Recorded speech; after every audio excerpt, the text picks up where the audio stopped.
மதிப்புமிகு மகளிர் திட்டம். இந்தியாவில் நம்பர் 1 இல்லாத மாநிலங்களில் கூட பெண்களுக்காக மாதம் வழங்கப்படும் தொகை அதிகமாக உள்ளது. ஆனால் நம்பர் 1 மாநிலம் என்று தனக்குத்தானே தம்பாட்டம் அடித்துக் கொள்ளும் வெற்றி விளம்பர மாடல் திமுக அரசில் மகளிர் உரிமை தொகை என்ற பெயரில் வெறும் 1000 ரூபாய் மட்டுமே வழங்கப்பட்டு வருகிறது.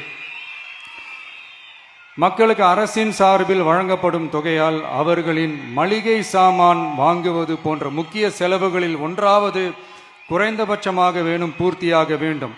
அந்த எண்ணத்தின் அடிப்படையில் யோசித்ததால் நாம் அமைக்க போகும் மக்கள் அரசு இனி 60 வயது வரை உள்ள அனைத்து குடும்ப தலைவிகளுக்கும் மாதம் 2500 ரூபாய்